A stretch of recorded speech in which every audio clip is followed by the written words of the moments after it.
Thank you for joining. This is Shivani from Western Virginia. Let us move to our next part of the session. Today, His Grace Chakrapani Prabhuji will be enlightening us on the historical evidence of Lord Krishna. Good morning, dear devotees. May I know who have joined this morning? Hare Krishna Mataji, this is Balavinda. Hare Krishna Balvindra. Please accept my humble obeisances. Shri Prabhupada ki jai, Guru and Garanga ki jai. Thank you so much for giving a beautiful association this morning. Hare Krishna. Hare Krishna, Shivani Mataji. This is Kiran Goyal from Baltimore. All glories to Srila Prabhupada, all glories to all the assembled devotees, and Danvat pranams to you and to all the assembled devotees. Hare Krishna. Hare Krishna, Kiran Mataji. Please accept my humble obeisances. Shri Prabhupada ki jai, Guru and Garanga ki jai. Thank you so much for joining regularly. Hare Krishna. Hare Krishna Mataji, please accept my humble obeisances. All glories to Srila Prabhupada and Sri Guru and Sri Gauranga and all the assembled devotees. This is Yashamati Priya Devi Dasi from Chicago.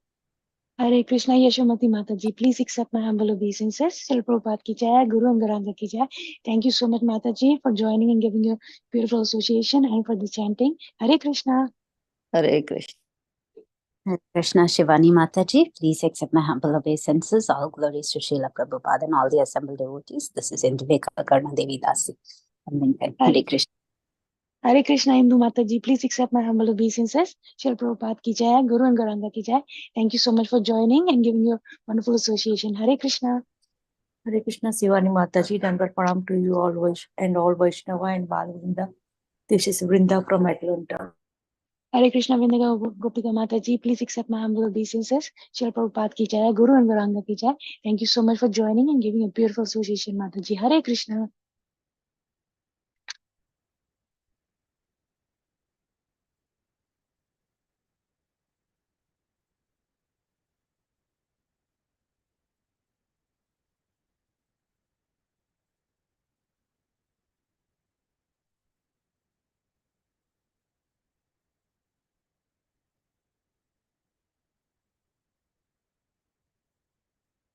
Hare Krishna, dear devotees. Once again, I welcome you all for joining this mid-morning session. I would like to start by sharing a quote by Srila Prabhupada ji. A spiritual master is always liberated. In any condition of his life, he should not be mistaken as an ordinary human being. This position of a spiritual master is achieved by three processes. Sadhana. Sadhana 1 is who is liberated by executing the regular principle of devotional service. Kripa Siddha, one who is liberated by the mercy of Krishna or his devotees. Nitya Siddha, one who is never forgetful of Krishna throughout his whole life. These are the three features of the perfection of life. Letter to Tamal Krishna, June 21st, 1970. Shri Prabhupada ki jai. Good morning, dear devotees. Today we are very fortunate to have His Grace Chakrapani Prabhuji who will be enlightening us on the historical evidence of Lord Krishna. Hare Krishna, please accept my humble obeisances, Chakrapani Prabhuji. Thank you so much for giving us your valuable time and association this morning. Waiting eagerly to hear from you, Prabhuji. Shri Prabhupada ki jai, Guru and Garanga ki jai. Please take over the call, Prabhuji. Hare Krishna.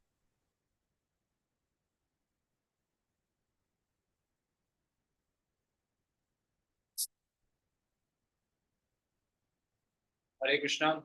So, am I audible? Yes. Okay. So, just give me 10 seconds. I'll just set up the presentation.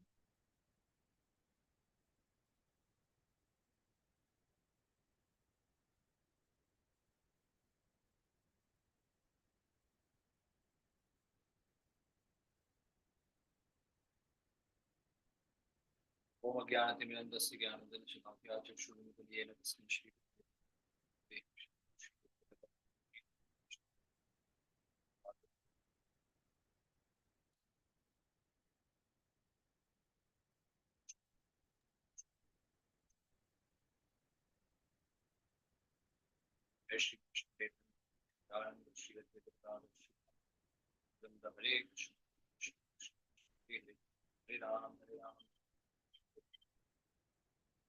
Hey, Hare Krishna. So, very excited and very happy to connect with all of you today. So thank you to all devotees who gave this opportunity to present this very unique and an interesting topic on the historical evidences of Lord Krishna. So today exactly we are not focusing much on philosophy and scriptural teachings and Shastra, but it's all based on Shastra. Because when somebody is asking us a question, saying that, hey, this is all mythology, this is a lie, it never happened. What is the proof that it's really true? Your Krishna is imaginary, Mahabharata is a lie, Bhagavad Gita never happened. We have a lot of these things keep coming up. And in academia, especially, I'm pretty sure in the West that this is very common that our children are being bombarded with Western academia, which is not a theistic and definitely not pro-Sanatani. So in this kind of a mindset, we need our devotees and devotee children to get the right narrative, the right understanding. Because if you see the Bhagavad Gita, it is part of Mahabharata. And Mahabharata is part of, Mahabharata comes under the category of Itihas. Right? So what I do basically as a seva is that I prove the historical evidences of Mahabharata. So I travel all across India. We'll quickly start the presentation. So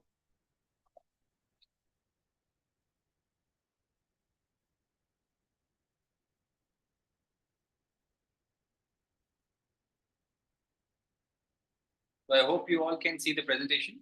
Is it clear enough? Yes, Prabhuji. Yeah. So as you can see here, many times we could have encountered this kind of question or a challenge that you are all Hare Krishnas and all that. But what is the proof that your Krishna came? We never know that if he came or not. And sometimes this kind of thing that Mahabharata it never happened. It is mythology. It's a very common term. Whenever there is any issue with which they have some issue with our culture, our religion, the Western academia and anti-Sanatani people, they say, oh, it is all mythology. What is the proof that it really happened? And then we have our children also facing this issue. I'm pretty sure many of you would resonate this. You might have seen definitely children who are in the family of devotees, in the family of Vaishnavas, but they are not interested in Krishna consciousness. There may be many reasons for it, but one important reason is that they think that it is a story, it is imaginary, it is fictional, it never happened, and so on. And also we have, especially in India, we have these kind of teachings existing in school. You see, such scholars, they teach that, she's a very famous historian in India. She says Yudhishthir was inspired by Ashoka. Can you imagine, is it possible that Yudhishthir would be inspired by Ashoka? Ashoka came much later, right? First Mahabharata happened, then Buddhism came much later, and then Ashoka was inspired by Buddhism. So how could it could be reversed? It can't be reversed. Yudhishthir came first, Ashoka came later. But such historians, we study in India, and that's the thing the student gets. So naturally, there is, with this kind of education, many children do not accept Krishna consciousness. And we also have this very interesting scenario that thousands of non-Indians accept Krishna consciousness every year. Especially we see the case in Russia, and possibly in other Western countries as well, that thousands of non-Indians are accepting Krishna consciousness. But many Indians, they believe that Krishna is imaginary or mythological or fictional and so on.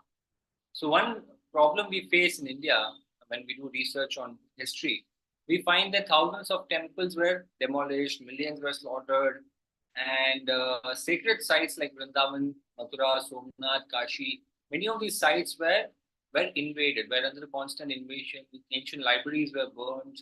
A lot of ancient manuscripts and data which could have critical information, we don't have it, unfortunately. So in spite of all these evidences, I am humbled to inform all of you that more than 300 plus evidences of Lord Krishna, historical evidences of Lord Krishna and the Mahabharata war has been collected and has been brought out in this book, Mahabharata Myth or History, which is shown here. It's the most comprehensive research book ever written on the Mahabharata's evidences. 300 plus evidences backed up by 1000 plus academic citations.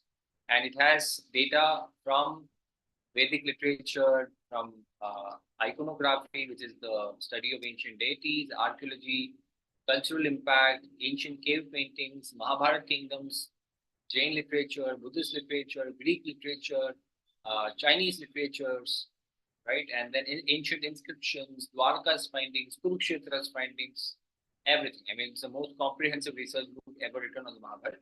So why it is important? Because Mahabharata contains Bhagavad Gita and our essential teaching. I mean, the foundation of the entire Vedic culture is based on the Bhagavad Gita.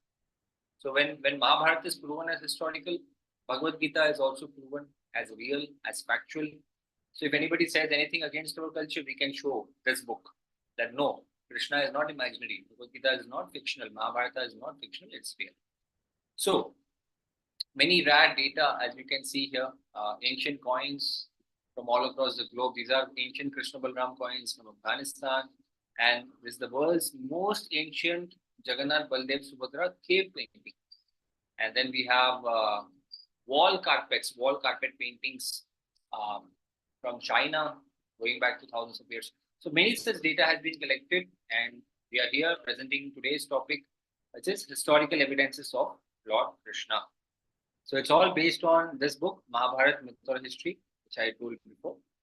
And this book has more than 300 plus evidences compiled by, backed up by 1000 plus citations. And in ISKCON, it is a very highly respected, appreciated, and blessed book. Many senior sannyasis and senior devotees within ISKCON are greatly appreciative of this work. As you can see, His Holiness Gopal Krishna Goswami Maharaj, His Grace Gauranga Prabhu from Chaupati, His Grace Amoglila Prabhu, His Holiness Bhakti Vikas Swami Maharaj, many sannyasis have blessed. You can see here, His Holiness Gopal Krishna Maharaj has given the seva also to me that in the upcoming ISKCON Kurukshetra temple project, the historical evidences of Mahabharata should be shown in great prominence. So this is a direct instruction Maharaj gave me. And so I also work on bringing out all these evidences in the form of documentaries. I'm also a faculty in guest faculty in several universities, including Center for Hindu Studies in the University of Delhi. And across, you can see several appreciation letters, hundreds of appreciations across the country and abroad as well. So, and my podcast have millions of views across YouTube. I am famous by this name, Chandru Ramesh. YouTube. So, yeah, so how this all started. So, when I was a young college-going student, I was encountered with a very interesting scenario. I was in Chennai, Tamil Nadu. So I was going through the book fair, right? And every year, January, we have book fair in Chennai. So in one particular book fair, I encountered a very interesting scenario, which is that there was a stall which was selling Bhagavad Gita. And it was also selling Mahabharata. So I was checking out the Bhagavad Gita which they were selling and the background of it and all. Then suddenly a person came, a buyer, a customer came who wanted to check the Mahabharata. And the person in the shop, the seller, wanted to sell the Mahabharata to him. And the customer was denying. He said, no, I will not take the Mahabharata. It's all mythology. What the hell is this book? It's all imaginary Hindu mythology. Somebody created it out of thin air and all that. So that conversation struck with me. And I realized that this is such an important thing to work upon, because the entire culture, religion, and tradition is based on Bhagavad Gita that is within Mahabharata. And if Mahabharata is portrayed as imaginary and mythological, it is very dangerous. It's very dangerous. Because you see, that is the basis on which, the entire preaching and the entire practicing of Krishna consciousness and even the entire Sanatana Dharma, you could say, is based on the essential teachings of the Gita. So proving that as historical and real from a scientific perspective was very important. I realized that it's very important to be done. Then I consulted with several scholars, and it was a big journey. And somehow it was. Then many Prabhupada disciples told me that this is a seva which even Srila Prabhupada wanted this kind of thing to happen, and definitely he is very pleased with this initiative. So now coming to so before we begin, I'll quickly give a background of this historical data. Then we'll enter straight into the conversation of historical evidences of Lord Krishna. So we have time of 60 minutes. We have crossed around 11 minutes. I think we are pretty good with 49 minutes of time. I am pretty sure we'll do a good coverage of the entire topic. So now, coming to the point. The point is that, so this is an ancient coin found in Denmark, right? So I'm not sure if you all unmute and participate in this discussion, but if you are going to participate, I would ask any of you if you can unmute yourself and tell, or probably you can put it in chat. Who do you think this person is? This is an ancient coin found in Denmark. Who do you think has been carved in this coin? Anyone like to try? Krishna and Kalia Nag? That's a good try, but no, that's not the answer. Yes, anyone else? Is it Mahalakshmi because there are two elephants? No. May I know who's saying this, Mataji? My name is Sumi ji. Okay, so I just wanted to tell you that this is the right answer. This is actually Lakshmi standing on top, and you can see this lotus is here, right? And this is elephant doing Abhishek, right? And this is a coin which is more than 2000 years old, Lakshmi Devi's coin. And this is not found in India and Asia. This is found in Europe. It's found in Denmark. And when we study iconography, which is the study of forms, in history there is a department called as iconography, the study of forms. So in iconography, there is only one person, there's only one Devi who is shown standing on elephants, standing on lotuses being worshipped by elephants, and that is one and only, that is Lakshmi Devi. Right? In no other ancient culture, pre-Abrahamic religions or cultures, we had a lot of pagan cultures, if you may be aware. None of it has this kind of person who is standing, lotuses and elephants are worshipping. We don't find anywhere except in Bharat. So the idea of Lakshmi Devi has been carried forward all the way till Denmark. And this is something which devotees in UK really love, this particular research. Of course, this is a complete seminar in itself, the history of UK, the pre-AD, I mean the BC history of before Christ history of UK. That's a very fascinating seminar which I have. I'm giving just a brief point from that seminar. So this is the history of an ancient Mitra temple found right in the heart of London city. So can anybody let me know or give it a try? Who do you think is Mitra? There is a famous Devta in Vedic culture who is known as Mitra. Anybody knows who is Sun Mitra? God? Sun God? Yeah, sun. Yeah, that's right, Madhuri. Mitra is the name of sun. Om Mitraya Namaha is a very common term which you will hear often when in India in a lot of rituals and yagyas. It's a very common. Mitra is a term used for sun god, Surya Dev. So the concept of Mitra has been carried forward all the way till London. You see this particular site. I'm zooming it for you. You can see this is Buckingham Palace, and right near to Buckingham Palace on the banks of River Thames, during the Second World War, an ancient sun god temple was found right next to the River Thames. And this is more than 2000 years old. Right? And then we have Greeks who carried forward the concept of sun god worship from Bharat. Right? And then we have the Parsis who took it, and Romans, Parsis, Greeks. various cultures, they took this concept of worship of Mitra. The word Mitra is very famous. So Mitra basically means a dear friend, because sun is indeed a friend. Without the active presence of sun, we know how difficult it is to live in places like, for instance, in the Arctic or the Antarctic. We know how difficult it is. So Mitra is a dear friend. So he was called so. So this Mitra worship has been carried forward all the way across various countries and civilizations across the globe. So much so that this is an ancient inscription. Of course, this is a replica. This is not the exact inscription photo, but you can search it on Google. This is called as Bogaskoy inscriptions. Bogaskoy inscriptions. This is found in Turkey, and this is 3,400 years old approximately. This inscription records a transaction, a land treaty between Hittite king. See, Hittites are a group of, it's a kingdom, Hittite kingdom. And then we had a Mitanni kingdom. So two kings, one from the Hittite, one from the Mitanni side, they are doing a treaty.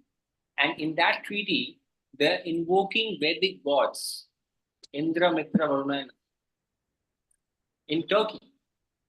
So when we read from the Bhagavatam, and then Bhagavatam says that, Parikshit Maharaj was ruling all across. So all this is proof of that. That Vedic culture was actually spread across the globe. And it's not some imaginary thing which is like, Vedic culture was all across the globe. So we'll have to believe it. You don't need to believe it. It's a fact. So we go deeper. Then we see that in the Rig Veda, we have 5 tribes, 5 powerful tribes, right? Rather, for want of a better term, actually we should call it as Janapad. That's the most accurate term. Janapad. The 5 famous Janapads. Janapad is approximately translatable to kingdom. 5 famous kingdoms: Anu, Yadu, Kuru, Druju, and Turvasu. So these were given these respective locations in Bharat. Druju was around Gandhar, Afghanistan. Anu was around Punjab. Yadu was in the western region, like Gujarat, Maharashtra. Kuru was in the heartland, like what we call today is Delhi, Uttar Pradesh, and all that. And Turvasu got the eastern regions and maybe the southern regions. And Druju, they the descendants of Druju. So who these 5? See, why these 5 are important? These are the names of the 5 sons of Maharaj Yayati. All of you would have heard about, I'm pretty sure, since you read Bhagavatam often, you would have definitely heard the name of Maharaj Yayati. I'm pretty sure. Right? If not, please do read about Maharaj Yayati. Very famously mentioned in the Puranas, in the Bhagavatam. So Maharaj Yayati had 5 sons. And these 5 sons were given 5 different geographical locations across Bharat. And in due course of time, the descendants of these kings, so there was a Druju king, the king Druju, king Anu, king Yadu, king Kuru, and king Turvasu. So the descendants of Druju, king Druju, and the descendants of king Anu, for instance, had a lot of conflicts. So a branch of the Drujus decided to migrate far and far and far, and they went and got settled in United Kingdom, and they became known as the Druids. Again, this is a complete research in itself. It's a complete seminar in itself, where I prove with solid evidences that the Drujus actually became Druids. Right? So there are a lot of similarities, and the migration, the anthropological evidences of how Drujus migrate and when they migrated, all that can be proven. So the Drujus eventually become the Druids of Europe. Right? So that's the kind of migration. So we don't see any kind of this invasion of Aryans into India. If anybody has this idea, the Aryans invaded from outside, the Aryans are not natives of India or Bharat, please remove that conception, because there is no solid evidences from Shastras to say that Aryans came from outside or migrated from outside or invaded from outside. They are natives of Bharat. And they migrated parts, the various branches of Aryans migrated to different parts of the globe, and that's how different civilizations got impacted. And the concept of Indra was also very famous across various cultures. We have the Hittite version of Hittites again, had a version of Indra. They called him as Inar. We know how prominent was Indra worship. Even during the Govardhan Leela, we see how prominent it was that Krishna had to literally stop it. Is that enough? Is enough? All of you must be knowing about this Indra worship, how prominent it was. And that is absolutely true that it's very prominent in ancient cultures and civilizations. Across the Hittite civilization also we had this. And we find this ancient statue in Turkey. Anybody can make it a guess what it is?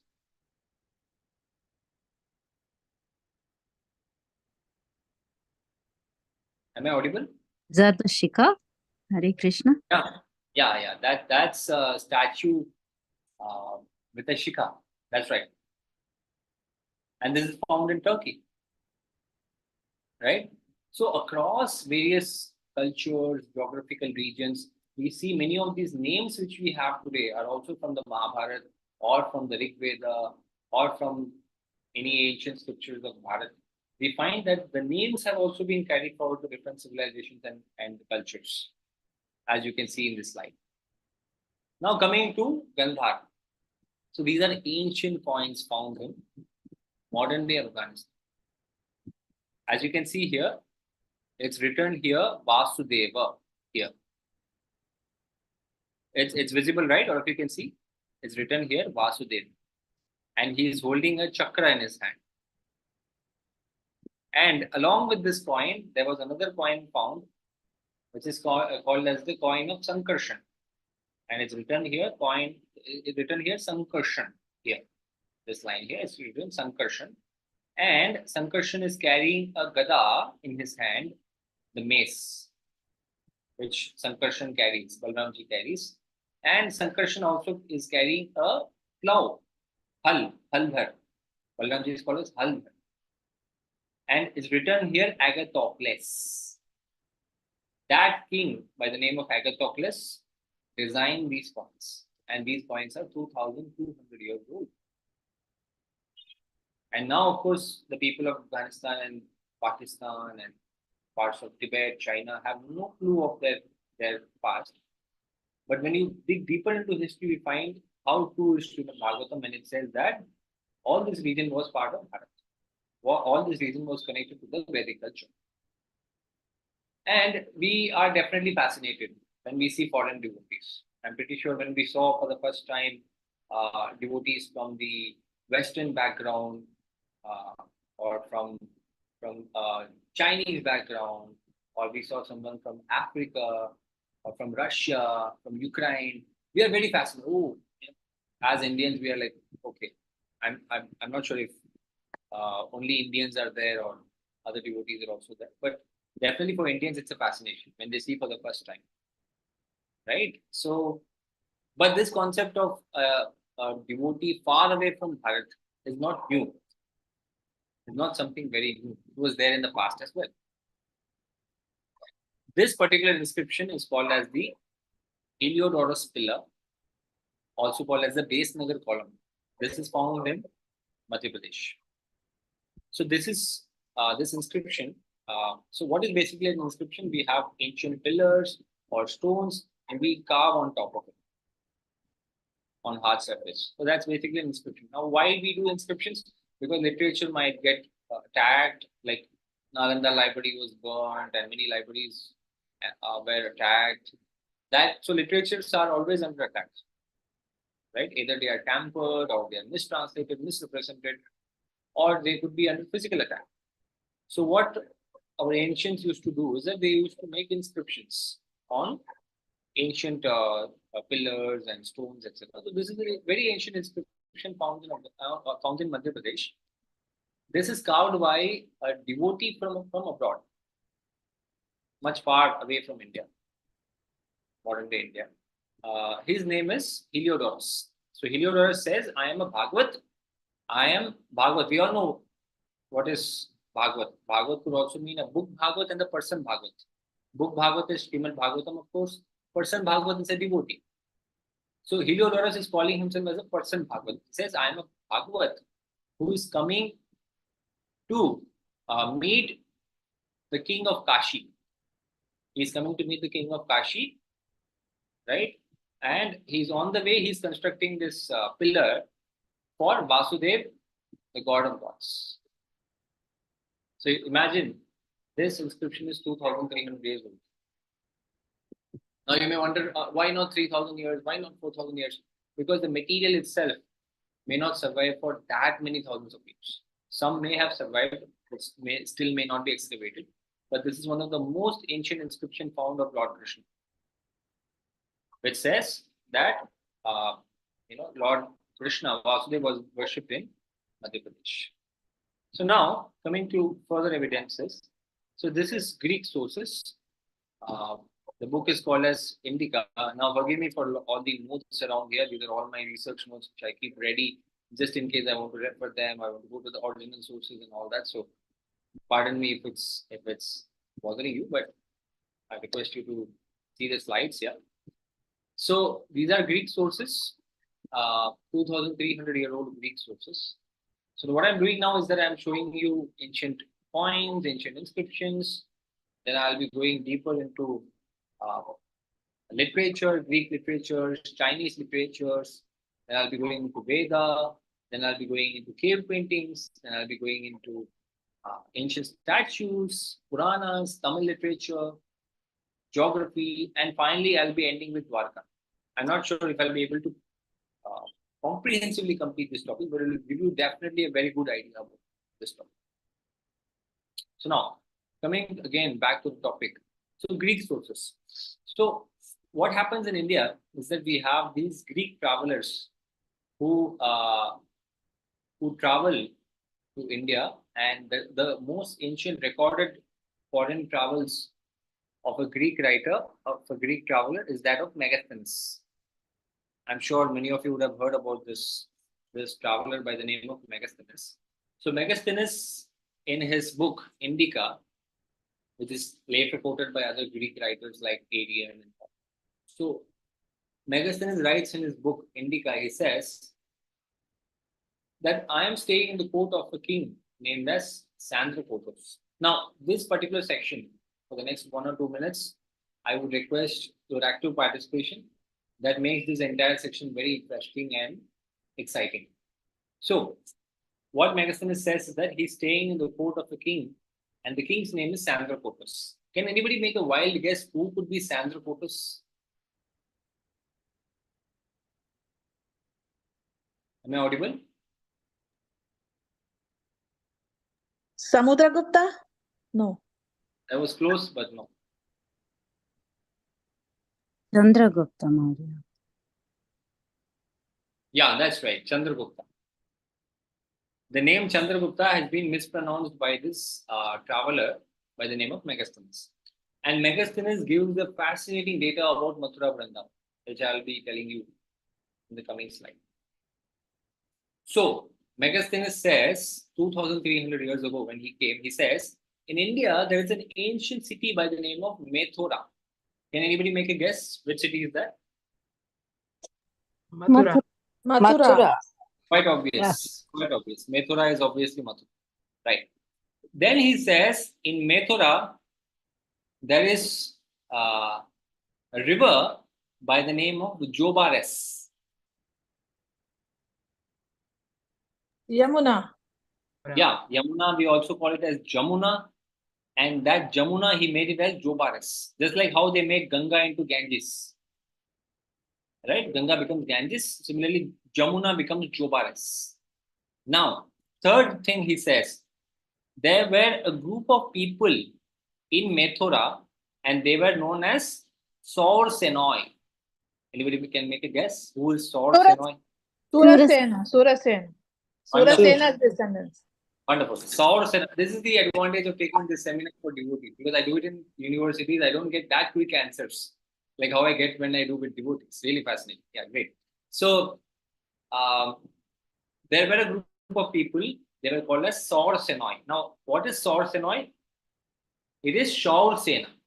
And what is Shaur Sena? Shaur Sena means of the Shur Sen, belonging to the Shur Sen. So they are descendants of Shur Sen. That's what he is trying to communicate. Shaur Sen means descendants of Shur Sen, or specifically descendants of Lord Krishna. Because there are other branches of Yadavas also. But when he says Shaur Senoi, it is clear indication that the descendants of Lord Krishna, direct descendants of Lord Krishna, were staying in Mathura during that period. It's a clear indication. It's most likely that he is indicating the descendants of Lord Krishna staying in Mathura. Now again, how the descendants of Lord Krishna came to Mathura. That again is a separate geographical background. But just to give you a quick idea, we know Vajranab, came to Indraprastha and he became the king of Indraprastha. So we know that they have shifted from Dwarka and they have come nearby Delhi. And we know Delhi to Mathura is not that far. So it's most likely that the descendants of Vajranab and the Yadavas, some of them shifted back to their ancestral land of Vrindavan. So that's a fascinating detail. Now, coming to this point, so if you were thinking that this is the most amazing, fascinating detail, no, you're in for a big surprise. Megasthenes says that Sorsenoi people are worshipping a person and his name is Heracles. Any idea who is Heracles? Krishna. Now, how do you find similarity? Heracles, Krishna. I don't find any verbal similarity between these two.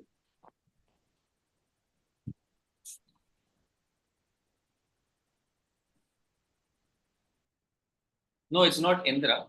No, Heracles. Heracles. Is it Balrama? No. Although some attributes of Balram were included in this person, yes, but it's not Balram. Heracles. Yadava. Sorry? Vishnu? Not exactly. Was it Yadava? Vishnu? Rishikesh? No. Nanda Maharaj. No, Heracles and Nanda has no verbal similarities. Heracles, can we combine it to the one who do Herculean tasks? Yeah, Exactly. Hercules. That's what. The word Hercules comes from Heracles, just to give you a brief context. In English, it becomes Hercules. That comes from Heracles. Now, I am asking, what is the origin of this word Heracles? How did he made up this word in the Hari? Indian? Hari? Good. That's a good try. What about the Hari clays? Klesha, one who removes the Klesha? That's a good try, but that's not. Sorry. That's a good try. That's a really good try. Heracles is basically Hari Kula Isha. Okay, Hari Kul Ish. Hari, who is the Kul Ish of the Shur Sena people, who is being worshipped in Mathura on the banks of river Jobaris. Right? And this is a 2,300-year-old reference.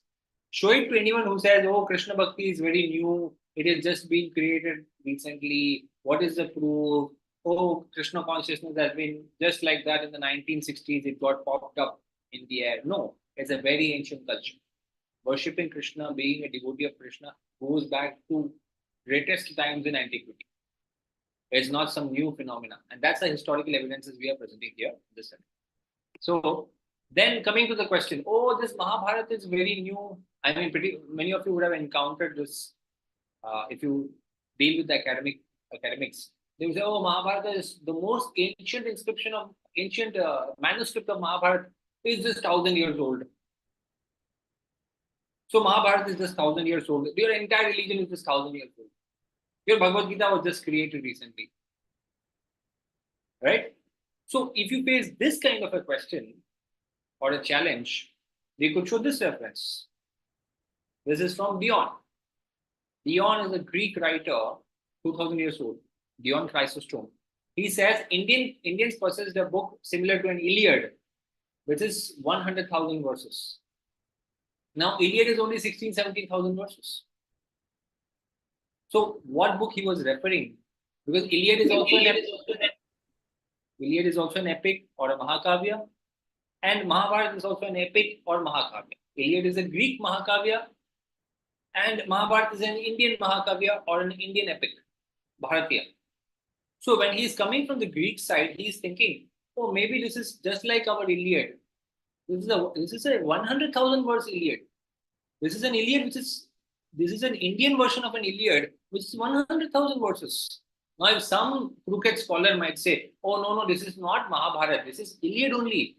Indians had an Iliad which is 1 lakh shlokas. I would like to tell them there is no historical evidence for this claim. This is just a speculation.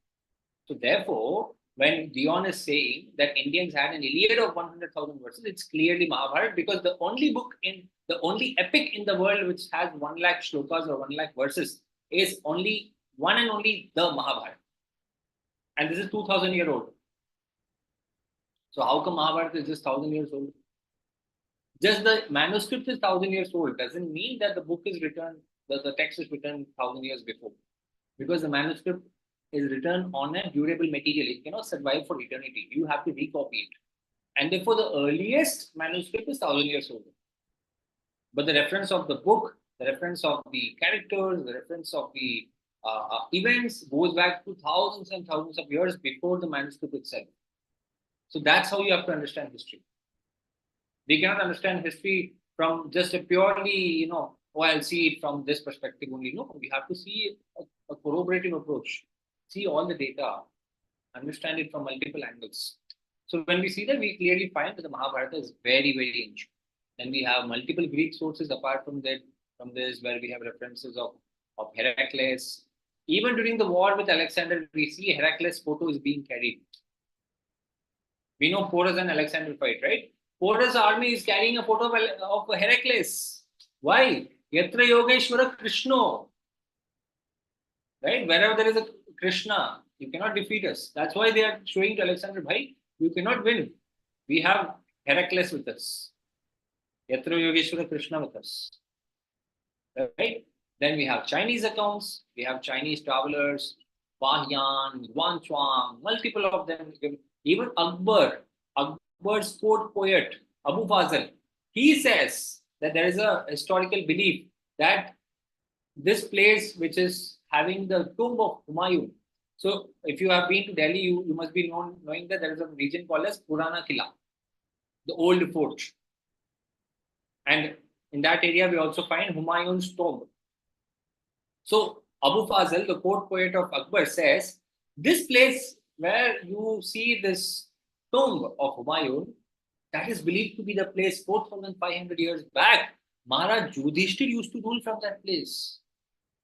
So can you see that even during the Mughal period, people accepted that this is a fact, that Mahabharata is real, Yudhishthir is real.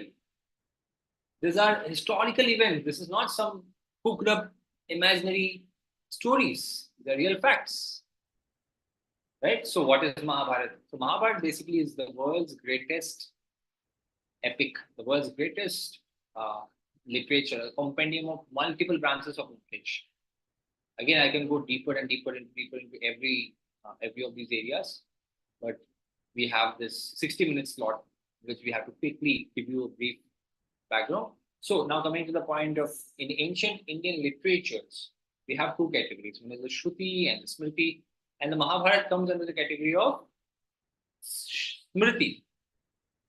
Okay, Smriti. But there are many Hindu groups who believe that only there, if anything is mentioned in the Shruti, we will accept it. If it is not there in the Shruti, we will not accept it. We will consider it to be tampered or created or imaginary. So therefore, I gave evidence from Shruti as well. We have evidences from the Yadus, Yadavas being historical from the Rig Veda. Then we have evidences of the Yadavas being historical, right? So this is basically the migration of Yadavas. Yadavas migrated.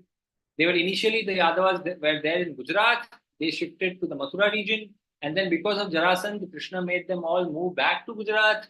And then after the submerging of Dwarka, again, large number of them came back to Indraprasth, which is currently Delhi. And some of them during the period of Megasthenes were back to Braj, Mathura. This is the great, cyclical journey of the Yadavas.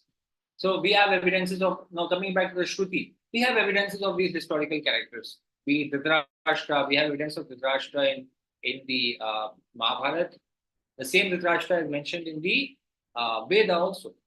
In the Kataka Samhita of the Yajurveda, we find the name of Dhritarashtra. And his attributes are exactly matching with that given in the Mahabharata. I have a comprehensive research behind this, presented in my book. And then we have the books of Bharat and Mahabharata, how ancient they are. That they're mentioned in the Griha Sutras. Something being mentioned in the Griha Sutras is really serious thing, because Griha Sutras are like addendum literatures. Because without the Griha Sutras, you cannot fully practice the Vedic life. It is for the Grihastha to practice the Vedic culture in his home. So Griha Sutras has the mention of the books Bharat and Mahabharata. And then we have mention of Devaki and Shantanu, the brothers. We have Shantanu, we all know, and his elder brother was Devaki. They are mentioned in the Rig Veda. Devaki Putra Krishna is mentioned, direct mention in the Chandogya Upanishad. And Akrur is mentioned in the Nirukta. So tons of these data have been comprehensively covered and researched and presented, and have proven that the Vedic references to these persons, they are actually the same persons who are mentioned in the Mahabharata. So giving them a historical basis in the Shruti point of view. Then we have mentioned, of course, we all know that it's mentioned in the Bhagavad Purana and Agni Purana. All these historical characters like Pandavas and Yadavas, they're all part of it. We find them mentioned in the Puranas. And apparently, anti-Vedic religions and cultures like the Buddhist and Jain religions also have tons and tons of historical references to Krishna, to Dwarka, to the Pandavas. The submerging of Dwarka is mentioned in a separate Jatak, 2,300 years old Jatak. We have the 5 Pandavas being mentioned in the Kunal Jatak. Right? Buddha Charitra, 2,000-year-old text, mentions about Bhishma. I can keep going. So the entire Yadava lineage I have comprehensively covered in one of my videos in my channel, where I have explained the history of the Yadavas going back to from the period of King Yadu all the way till King Vajranabh. Their journey, their history, their traveling, their wars, and how they got settled back to Indraprastha, and then again how they came to the Braj region. Comprehensively covered in one of my videos, the details of which I'll be sharing at the end of the program. And this is the world's most ancient cave painting of Jagannath Baldev. Can you see? Most ancient cave painting. You can see here with chakra, with hull, and some scholars believe that this is Subhadra. Some scholars believe no, it is Ekanamsa. It's one of the deities, the ancient time. So anyway, this is the world's most ancient Jagannath Baldev Subhadra prototype cave painting found in India. So now, then we have the world's most ancient statues of Krishna, Balram, and Subhadra. And this is a fascinating detail. This is from Vrindavan, which refers to the Panchabir Vrishni, the 5 great heroes of the Vrishni clan. And you may wonder who these 5 Vrishnis are, because we all know Panch Pandav.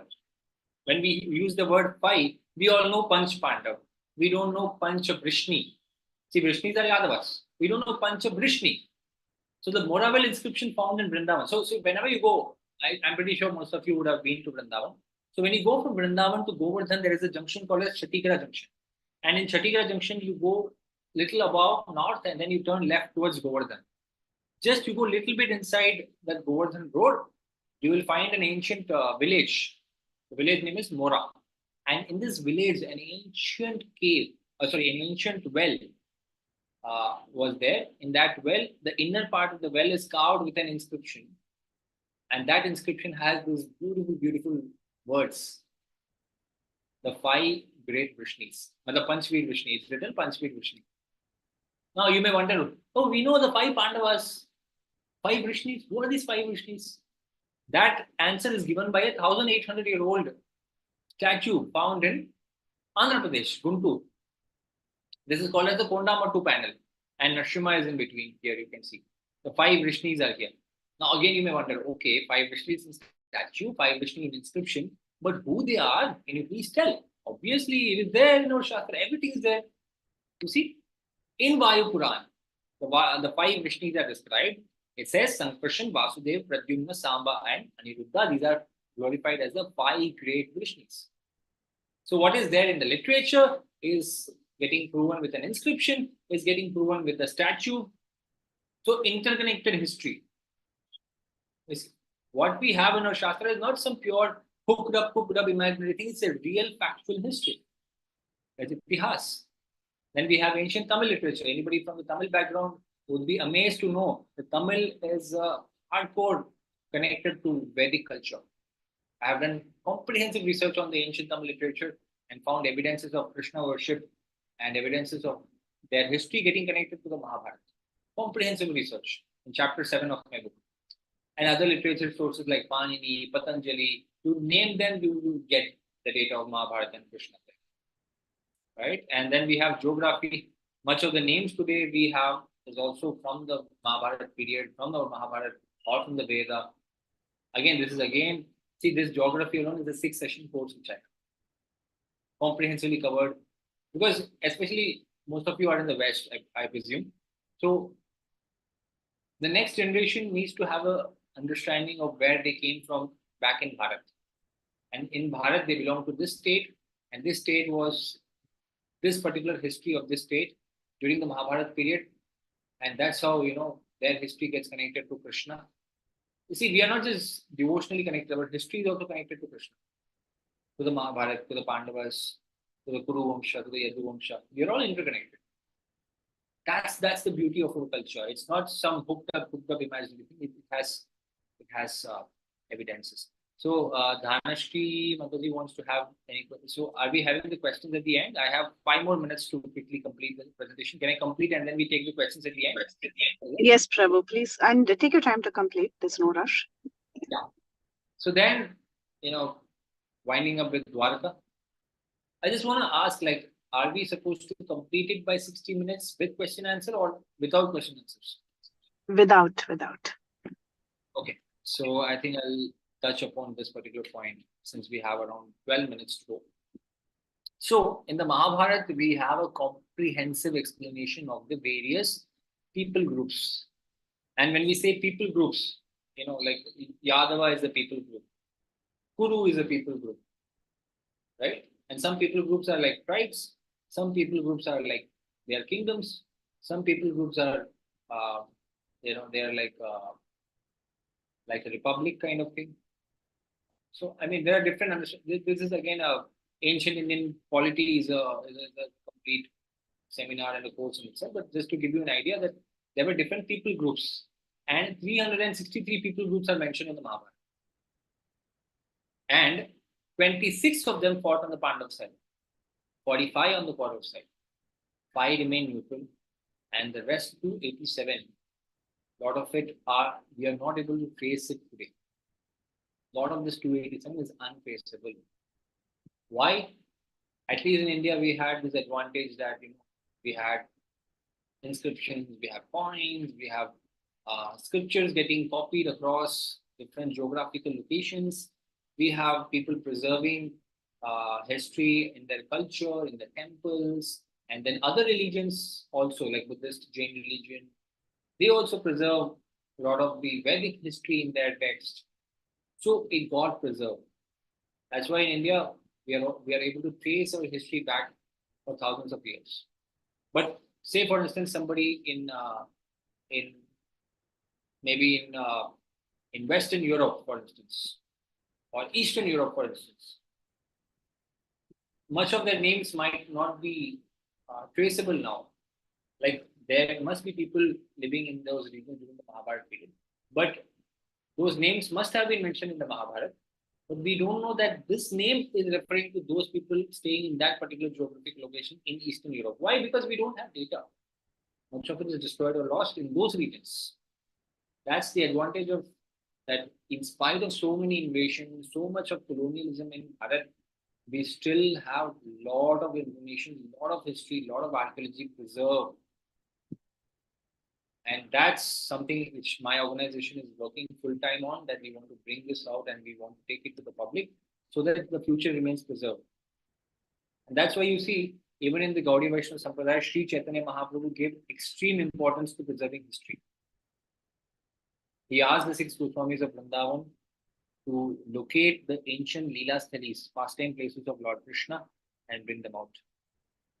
Otherwise, we would not have known where is Radha Kund, Sham Kund, and many of these Leela Sthalis in Braj were identified on the instruction of Chaitanya.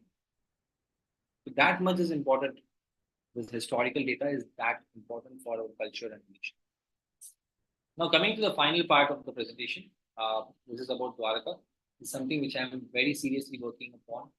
I mean, we have a team which is doing tons and tons of research on literature, on scientific data, a lot of it. I'm not giving a full perspective here, but there's a lot happening in this area.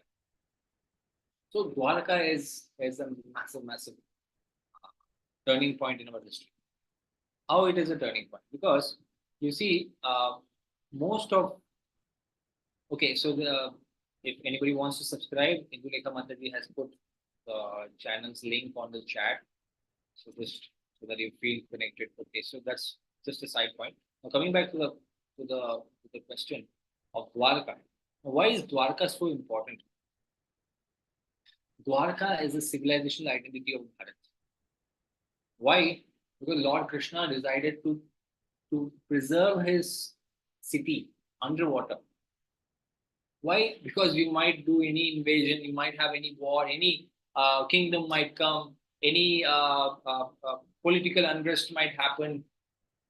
It's fine because the oceans will still be preserved. The ocean will still preserve much of the ancient artifacts. And that's why Dwarka was found. Everybody who is everybody would not be the right. I would say a lot of people who disliked Vedic culture, they called Mahabharata as mythology, imaginary, Krishna as imaginary. But when Dwarka was found in the 1990s, many of them were shocked. Are they're getting evidence? It's shocking. So when Dwarka was being found, a lot of things got shaken. Entire narrative got shaken. So this is a picture of all belongs to the respective scholars who worked in this region. So as you can see, this is the shaded area which was researched. Okay, this particular area was researched here, and the entire western coast of Gujarat. It was a very small region of the west coast of Gujarat, and only the small shaded portion has been researched so far. And we see in the Mahabharata that see this shaded portion is 750 square meters, and Dwarka was several yojanas. So you can understand that almost nothing is done. Only a small area was researched underwater, and a lot of artifacts were found. And everybody is like, oh, Dwarka is found. Wow, National Geography, Discovery Channel, everybody's making noise. Oh, Dwarka is found, Dwarka is found. But to be factual, maybe 10 to 20% of Dwarka is hardly found. A lot of it is still underwater. That's an update for you. So these are some remains of some ancient sites underwater and remains of the ancient walls. And if that remains were mapped in the form of a building, this would how it would look. And this is a fascinating inscription found underwater, which is called as the Mahakachasapaha. So again, I gave you the context of what is an inscription. So this is an ancient inscription found underwater. It is a fragment of a jar. Like you have a bottle, like a votive jar. We have these drinking bottles, right? Imagine like a drinking bottle, like a jar. The remains of a jar was found underwater, and in that remain, a fragment of the jar has this inscription which says Mahakachasapaha, which means, "Oh, great sea lord, the lord of the sea, please protect us." Right? Please protect us. Now, this inscription is so valid and so vital and so awesome. Why it is awesome? Because this exactly matches with the description given in the Mahabharata. The worship of Varun Dev was prominent in the western direction. We have ancient Samudra Narayan temple also. And ancient lexicographers like Amarasimha, they say that the worship of sea god is what is being mentioned in Mahakacha Sapaha. So how fascinating is that? So I think I will have to conclude here. It's 9:25 here in India. And I'll just give you a very, very quick idea of what kind of work we are doing. So I'm into history and archaeology. I was formerly a software engineer working in a reputed company, but then I saw, because we don't have any financial difficulties in our family, we have our business and everything is set. I wanted to do something important for our culture, religion, and Bharat. That's why I gave up everything and dedicated full time in this work. So 90% of ancient India is still not excavated. It's either underground or it's underwater. And India being such an ancient civilization, ancient culture, we are a continuous civilization living on top of ancient artifacts, ancient buildings. Like you see, this particular site is in Europe. It's called as the Coppergate site. This is 2000 years old. This is 1800, 1700, 1500, 1800, 700, 500, 300, 100, and this is the current level. So, in a same location, like for instance, I'm standing here. If I dig 10 feet deeper, I will find a 500 years old layer. If I go 40 feet deeper, I'll get a 1,000-year-old layer. If I go much deeper, like for example, if I go 60, 70 feet deeper, I might find a 5,000-year-old layer, or maybe 80 feet, 5,000-year-old layer. So what happens is on the same spot, like 5,000-year-old civilization is here, and the buildings are breaking and destroyed. So the 4,000-year-old civilization is on top of this, and 3,500 on top, 3,000 on top, 2,500 on top, 2,000. So everybody keeps constructing on the same place, on and on and on and on. And so the land level keeps rising. So that's why it is very difficult to excavate in India, because India is heavily populated and it's very difficult to move people. In Braj, multiple archaeologists have confirmed me this point, that the Loi Bazaar area is a hotbed of archaeology. 3,800-year-old artifacts have been found underground in Loi Bazaar, which is the main Vrindavan area where Banke Bihari, Six Swami temple, everything is there. Just imagine we are sitting on top of ancient civilizations here in Bharat. And to bring this out, we are working, giving our best so that we can locate these sites. And we also do work with, as I told you, I'm faculty in several universities. I'm working with the government, supporting in any way possible, giving them data. But as you know, with any bureaucracy, it takes time and it has multiple layers of complications and all. So it takes a lot of effort and time to work with the government as well. But we are sincerely trying. So I have an organization, Historica, dedicated to work on bring out the real history of Bharat, real history of Mahabharat, of Lord Krishna, and bring out so that people in the future, in the current and the future generations, stay connected to their culture, to their past. And this is something which I hold very dear to my heart. I want that all this evidences, all this data remains forever preserved in our research, preserved in museums, preserved in research centers, so that it is not lost. And it's very important for our civilizational identity that we preserve it and then we take it. So with this, I conclude. I just want to quickly say that if anybody wants this kind of research or presentations or content, they can feel free to contact me. Like this is our website, historica.org. You can contact us here, and we also offer free webinars. We also have free courses on history for kids and free presentations for preaching, free history PDFs for enhancing your knowledge.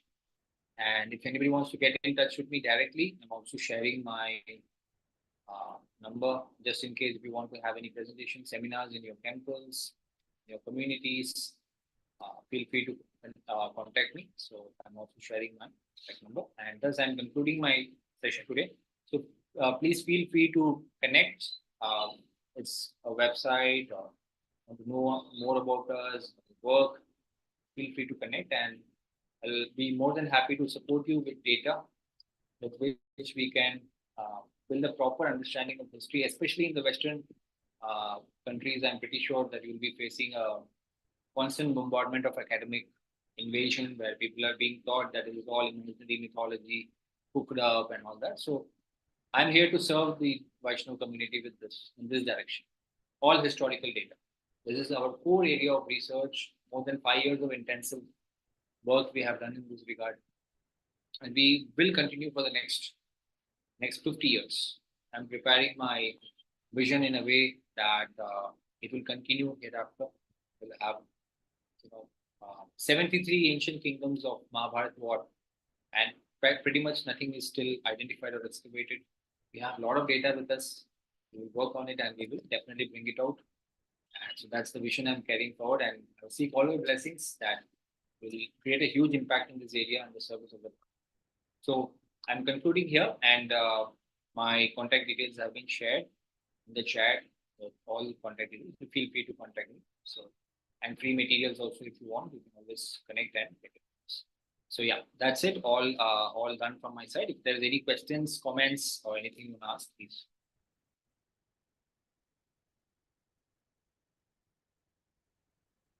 Mataji, unmute yourself. Yeah, thank you so much, Prabhuji, for such an inspiring session, and we hope we are having one more class, right? Next week. Yeah. Okay. Thank you so much. This was very, very inspiring and thought-provoking. Thank you so much for all the research that you're doing. It's really helping each one of us at various levels. So thank you so much. And thanks for coming on this forum. And we are looking forward to your presentations in multiple forums in the US. And I know Indulekha Mataji is actively helping. So we'll get in touch with her for further sessions. Thank you again. We'll open up the forum for question and answers. Thank you, Prabhuji. Dhanashri Mataji, you can go. Hare Krishna, Prabhuji, Dandavat Pranam, all glories to Srila Prabhupada. Thank you so much, Prabhuji, for such a beautiful, beautiful class.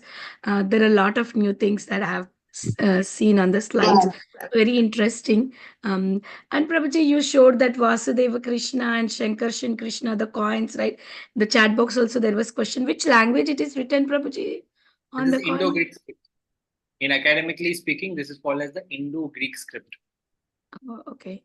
So you were also sharing that you will be teaching this history for the kids also. So which age group would be you will prefer, Prabhuji? We like what we do is that in 1 year we have 3 courses. One is trace your history. There is one course specifically for children where we help them trace their history back to the Mahabharata period. So that's free course, of course. We don't charge anything. Dakshina model. So that course happens also in that we help children trace their antiquity chronologically, tracing back to the Mahabharata period. This is something I keep doing for several ISKCON forums, including I have done for KC Shiksha also. A lot of students are still remember that seminar. So that's one thing, one course which I offer. And apart from that, we also have our core area of research, which is the evidences of Lord Krishna and Mahabharata. And then we also have one more course on science in ancient India. How science was quite progressive, quite grown, quite advanced in ancient India. Then, of course, we had a period of, downfall for nearly a millennium or 1.5 millennium. It was quite a challenge. Then again, now resurging back, the Ayodhya temple coming up and all that. So when you see the entire model of history, we see how things are moving. So the energy is went to different parts of the globe, and now it's slowly, steadily coming back to Bharat. So that we show as a research. So that's one thing we do also. So yeah, so those who registered on a website or they send me a message or email us, so we share them about updates about the courses on history. So the idea is clear. We want children to not lose faith on our Shastra. That's the intention by which we work on. So to build that faith, we show that this is all very great culture, historical, factual, and all that. So that's how it works. How long would the course be, Prabhu, for the children? What would be your? It's a 6-session course for Kingdoms of the Mahabharata. Science in ancient India is again 6, and then we have this historical evidence of Krishna is 3 or 4 sessions. Very nice, Prabhuji. Interesting to know.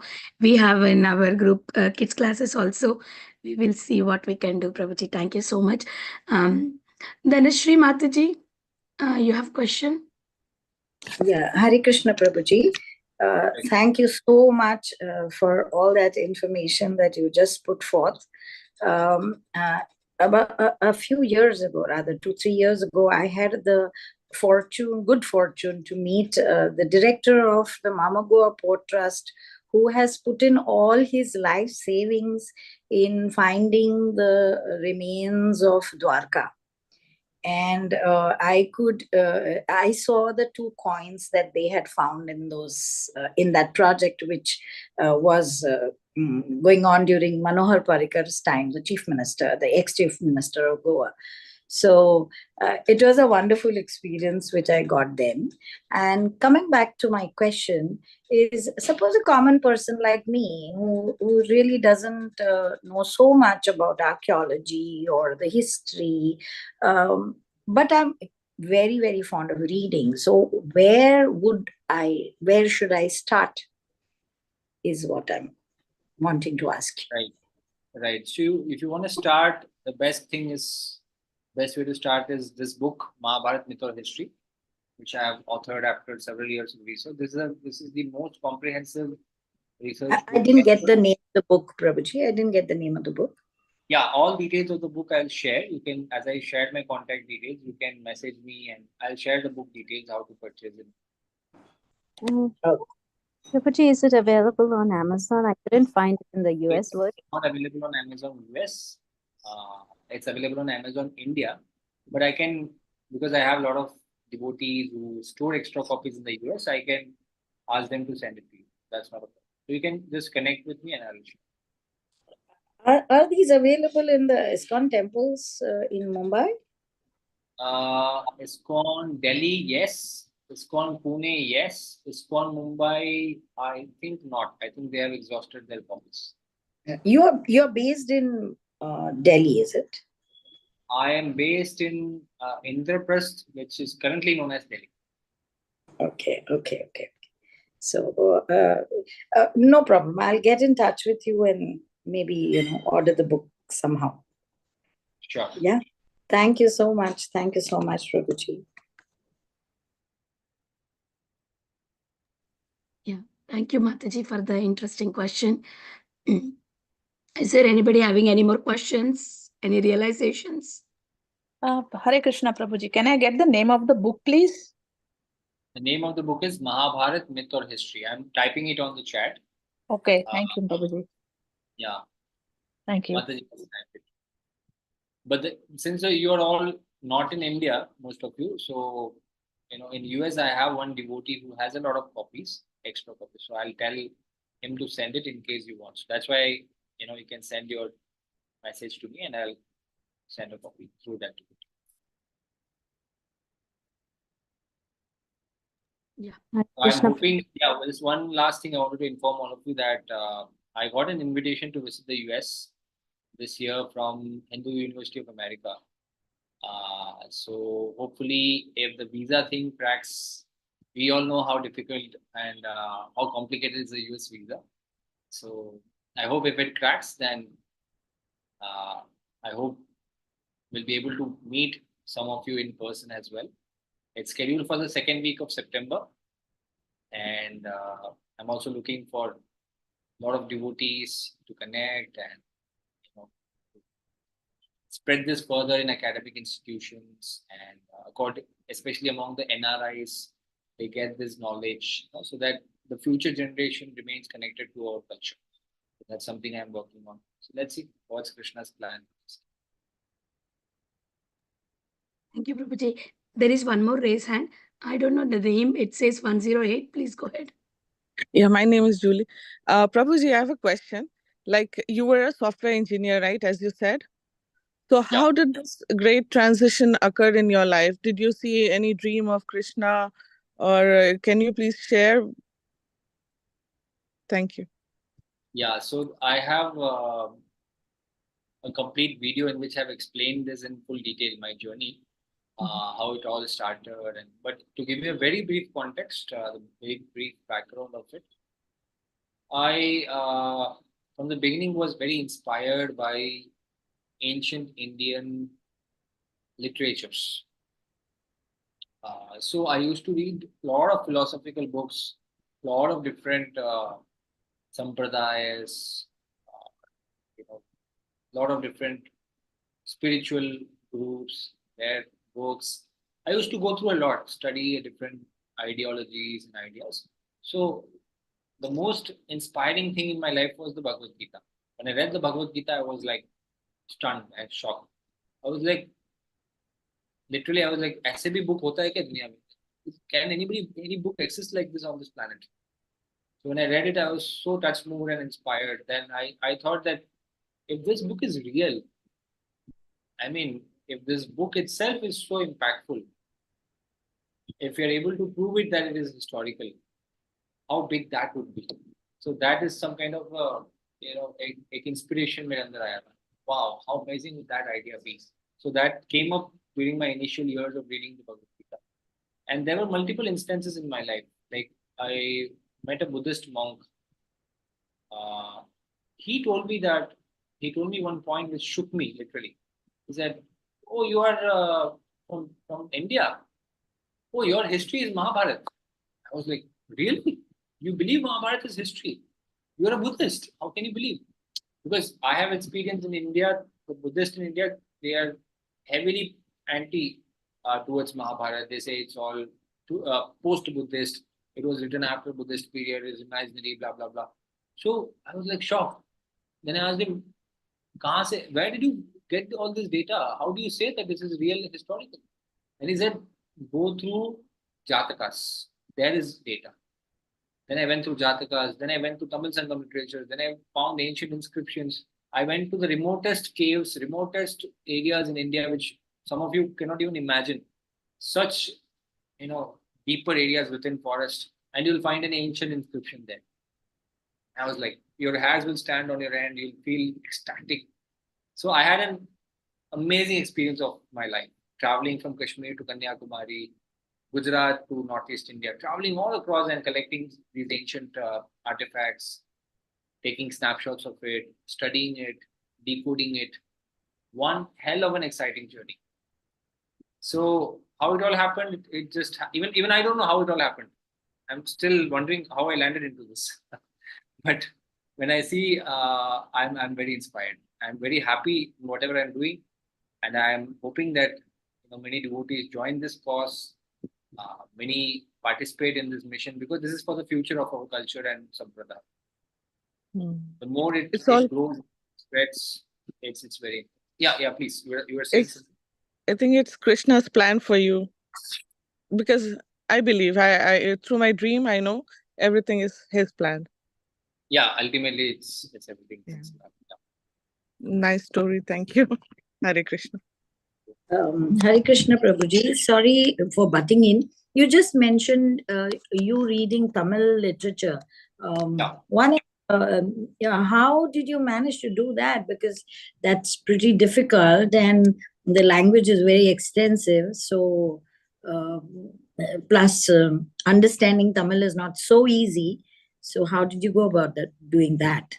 To give you a brief context, my legal name, pre-initiated name is Chandru Ramesh Lalwani.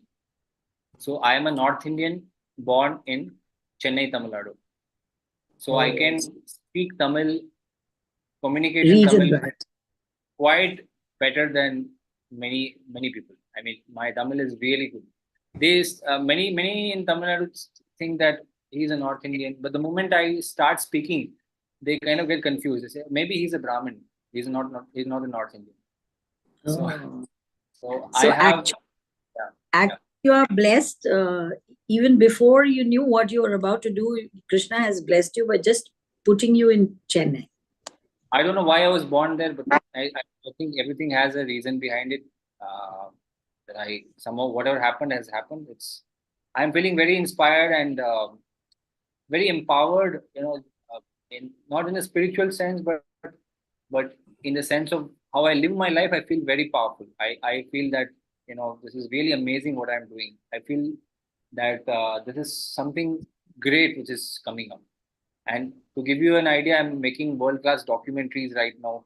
And these documentaries are also going to come out. They're going to create a massive impact in the public. So I'm now fully focusing on social media to grow our presence and become impactful. And so that's something I'm working on right.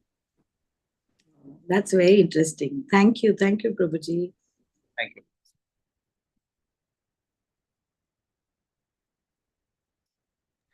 Hare Krishna, is there anybody having any more questions, any realizations? Hare Krishna Prabhuji, Danvat Pranam. Thank you so much for joining us and giving this wonderful presentation. So many facts, so many inscriptions and different artifacts that you have produced from so many places. it is definitely, it convinces somebody who is not fully convinced of our authenticity. So thank you for that. Prabhuji, I was just wondering, you were sharing something on Shantanu Maharaj, and I was not very clear on that. Could you please elaborate a little? Yeah. So, if you see,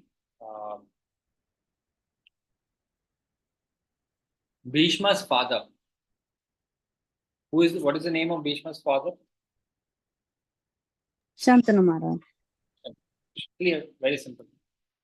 What is the name of the elder brother of Shantanu Maharaj? Anybody knows? No, Prabhuji. His name is Devapi. Devapi. Okay. And Shantanu Maharaj had a younger brother. His name was Bahalika. So we all know Shantanu Maharaj, but we don't know these elder and younger brothers. Okay. So far clear? Yes. Now, Shantanu Maharaj is the second son. He is not the elder son. He was not supposed to become the king. But Devapi had to renounce the throne because he had some physical deformities. So there was some conspiracy or maybe some politics happening or maybe some people were speaking. So we have some kind of information in Mahabharata that people were not that happy with him becoming the king. So he left. He said, "Chalo, kuch lena dena nahi, I'm leaving." So he left and he went to the forest. So Mahabharata describes only about his renouncing and leaving. Rigveda describes how he came back as a priest and he's performing yajna for Shantanu Maharaj. Got that? Yes, yes. Rigveda is describing the other side of Devapi, how as a renunciate, he came and performed rites for Shantanu Maharaj. Now somebody may say, oh, no, Devapi of the Mahabharata is different from the Devapi of Rigveda. They are different persons. There is no historical basis for Mahabharata's Devapi that he's the same as the Rigvedic Devapi. You're trying to cook up some story here. In my book, I have given a comprehensive comparison and a corroborative analysis to prove that the Devapi of the Rigveda is the Devapi of the Mahabharata. The Shantanu of the Rigveda is the Shantanu of the Mahabharata. Comprehensive research. Just to make this particular section, it is a 3-page, 4-page section only in my book. But it took me nearly 2.5 months to do a comprehensive research on this and to prove from multiple angles. I mean, it's so deep, you should read it. When you read it, you will understand that the Vedic Devapi and Shantanu is same as the Mahabharata Devapi and Shantanu. They are one and the same persons. I have proved it. So I am giving the historical basis of Devapi and Shantanu through the Vedas itself. Because many groups believe, if it's not there in the Veda, we will not believe. Veda is ultimate. Fine. Veda. It also has evidence. Take it. So I hope I made it clear, Mataji, that Devapi and Shantanu as a pair in the Mahabharata, that pair is again mentioned in Rig Veda. So Rig Veda is speaking of the same pair, and therefore they are historical, they are real, they are not imaginary, they are not fictional. That's what I'm trying to prove in my book. I hope I made that clear to you. Yes, Prabhuji. You also, I thought, mentioned about some relation with Vasudev, or maybe that. Yeah, okay. There is a reference to Devaki Putra Krishna in the Chandogya Upanishad. Again, that's again a comprehensive discussion. I have built up the theory and proven that Devaki Putra Krishna of the Chandogya Upanishad is the same Devaki Putra Krishna of the Mahabharata and the Srimad Bhagavatam. I have proven it. Thank you so much, Prabhuji. Thank you for coming, and we look forward to next week's session. Hare Krishna. Hare Krishna. Hare Krishna, Prabhuji, Danvat Pranam. Thank you so much. I just want one clarification. Anyways, your class was excellent and so much research you have done. That's so wonderful. So you said that Devapi then, as an renunciant, he came and performed final rites for Shantanu Maharaj. No, not final rites. He performed the rites. If I had said final rites, that's a mispronunciation. What kind of rites? He performed yagya for, if I remember correctly, it was for bringing rains. Oh, okay. Right? So that is described in the Rig Veda. This interaction between these two. Okay. You know, interestingly, yeah, please. No, go ahead. I'm just saying that I misunderstood that it's final rites. I might have also, I don't No. remember saying final rites. If I had said, then that's a correction there. Okay. So Devaki and Shantanu's corroboration, the comparison and building that they are same, one and the same persons, that's a critical, foundational connection for our scriptures. I mean, for Mahabharat's historical basis, because that connects the Mahabharata's foundation with the Rig Veda.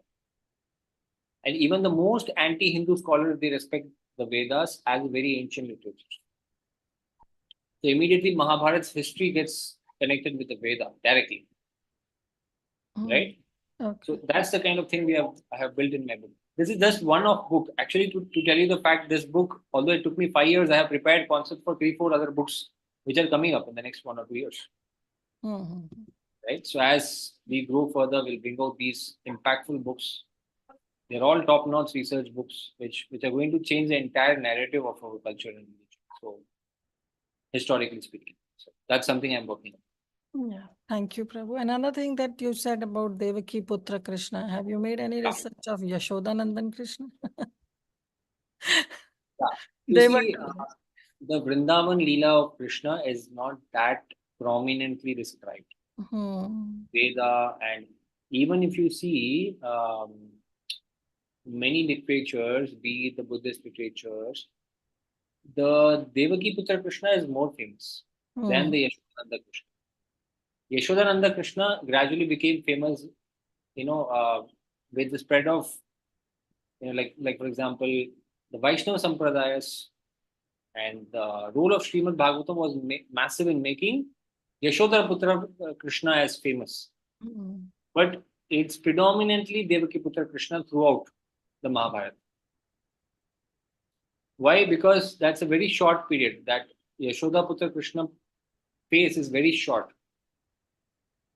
Like he is shifted to Vrindavan, to Braj, and then he comes back to fight with Kamsa, and then again he's back taking up his position as Devaki Putra Krishna all the way till the submerging of Dwarka. It's all the way is Devaki Putra Krishna only. Yashoda Putra Krishna was a very short phase of time. So again, I'm not speaking as a Vaishnava or as a practicing devotee perspective. I'm speaking from the literature point of view and from the historical point of view. So Vaishnava Sampradayas and Srimad Bhagavatam's presence, and that kind of made Yashoda Putra Krishna and the Vrindavan side of Krishna very prominent, and otherwise it was more preserved and it was not something that was openly, like spread everywhere. Yeah. Right. So that's from the historical basis I'm giving you the idea. Thank you, Prabhu. Thank you so much for patiently answering all the questions, and wonderful session. We are looking forward for another session on Friday. Thank you so much. Sure. Thank you so much. Thank you, Prabhuji, once again for such a beautiful class. We will look forward for your session in the next Friday. Eagerly waiting for the next Friday. Prabhuji, I would like to offer my obeisances to you and all the Vaishnavas assembled on the call. Vancha kalpatarobhyas chakrapa sindhubhye vachapatikasam pavanebhyo Vaishnavebhyo namo namaha Koti Vaishnav Vrinda ki jai. Srila Prabhupada ki jai. Chakrapani Prabhuji ki jai. Jai. Thank you, Dandavat Prabhuji. Pranam Prabhuji. Very, very nice session. Thank you, devotees.